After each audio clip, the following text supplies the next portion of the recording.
নমস্কার বন্ধুরা, অন্নপূর্ণা রান্নাঘরে আপনাদের সকলকে স্বাগত। আজ আমি বানাবো ওলকচুর ডাঁটা ভাজা। তার জন্য আমি এখানে নিয়েছি ওলকচুর ডাঁটা, নিয়েছি চিংড়ি মাছ, কালো জিরে আর পেঁয়াজ। এবার আমি ওলকচুর ডাঁটাগুলো কেটে নেব।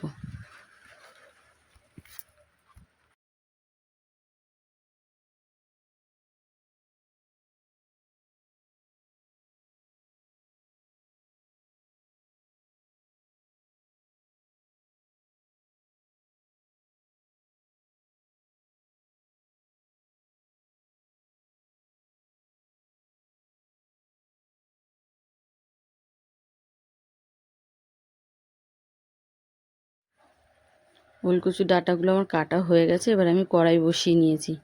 এবার আমি কড়াইতে দিয়ে দেবো সর্ষের তেল। তেলটা আমার গরম হয়ে গেছে। এবার আমি এর মধ্যে দিয়ে দেবো কালো জিরে।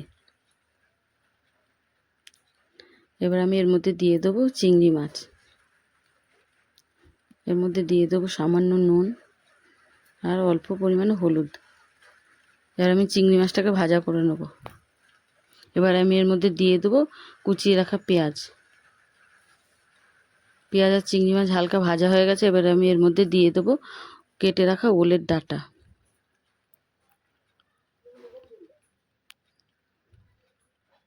এবার আমি এর মধ্যে দিয়ে দেবো নুন আর দিয়ে দেবো হলুদ। এবার আমি দিয়ে দেবো কেটে রাখা কাঁচা লঙ্কা। এবার নুন হলুদ দিয়ে ভালো করে নাড়িয়ে চাড়িয়ে ঢাকা দিয়ে দেবো। এবার আমি ঢাকনাটা তুলে দেখে নেব।